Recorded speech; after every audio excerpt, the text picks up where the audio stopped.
Welcome to Asha Simple Recipe. Please subscribe our channel.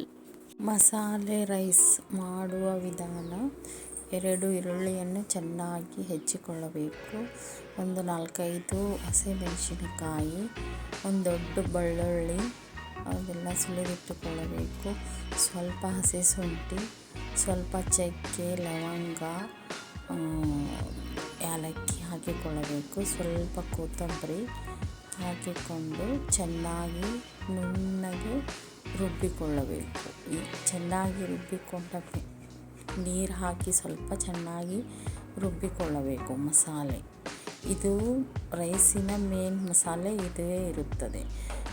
ಒಗ್ಗರಣೆಯಲ್ಲಿ ಒಂದು ಈರುಳ್ಳಿ ಮತ್ತು ಪಲಾವ್ ಎಲೆಯನ್ನು ತೆಗೆದುಕೊಳ್ಳಬೇಕು.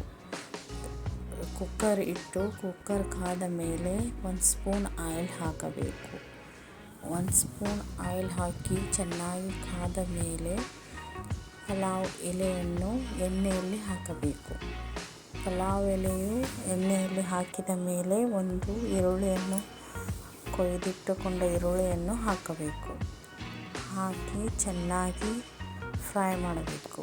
ಎಣ್ಣೆಯಲ್ಲಿ ಚೆನ್ನಾಗಿ ಫ್ರೈ ಮಾಡಬೇಕು. ಫ್ರೈ ಮಾಡಿ ಈರುಳ್ಳಿಯು ಸ್ವಲ್ಪ ಪಿಂಕ್ ಕಲರಿಗೆ ಬರುವ ಹಾಗೆ ಫ್ರೈ ಮಾಡಬೇಕು.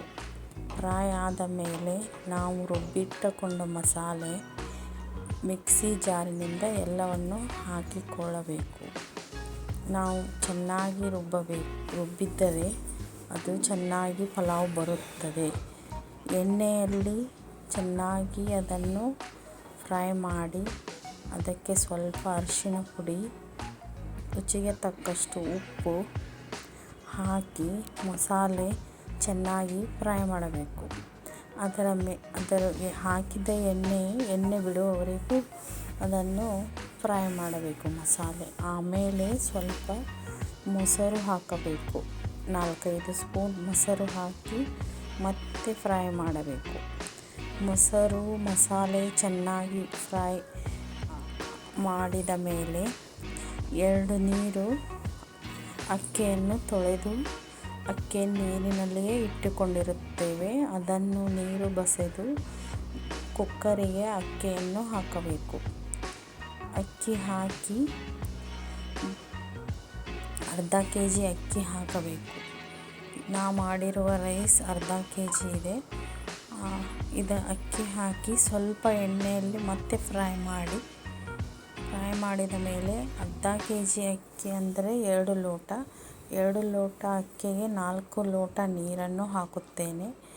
ಅಂದರೆ ಸ್ವಲ್ಪ ಉದುರಾಗಿ ಬರುತ್ತದೆ. ಭಾಳ ಮೆತ್ತಗೇನೂ ಆಗುವುದಿಲ್ಲ, ಚೆನ್ನಾಗಿ ಬರುತ್ತದೆ. ನೀರು ಹಾಕಿ ಒಮ್ಮೆ ಮತ್ತೆ ಕೈಯಾಡಿ ಆಮೇಲೆ ಕುಕ್ಕರ್ ಮುಚ್ಚಳವನ್ನು ಸ್ವಲ್ಪ ಮುಚ್ಚಿದ ಮೇಲೆ ಅದು ಒಂದು ಕುದಿ ಬರುತ್ತದೆ. ಕುದಿ ಬಂದ ಮೇಲೆ ಅರ್ಧ ಹೋಳು ಲಿಂಬೆಹಣ್ಣನ್ನು ಹಾಕಬೇಕು.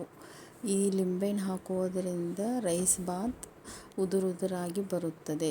ಅದನ್ನೆಲ್ಲ ಚೆನ್ನಾಗಿ ಮಿಕ್ಸ್ ಆದ ಮೇಲೆ ಕುಕ್ಕರನ್ನು ಮುಚ್ಚಿ 2 ಸೀಟಿ ಬರುವವರೆಗೆ 2 ಸೀಟಿ ಮಾಡಿದ ಮೇಲೆ ಕುಕ್ಕರ್ ಆರಿದ ಮೇಲೆ ಕುಕ್ಕರನ್ನು ತೆಗೆದು ರೈಸ್ ಬಾತ್ ಸವಿಯಲು ಸಿದ್ಧವಾಗುತ್ತದೆ. ರೈಸ್ ಬಾತನ್ನು ಮೊಸರು ಬಜ್ಜಿಯ ಜೊತೆ ಸವಿದರೆ ಚೆನ್ನಾಗಿ ರುಚಿ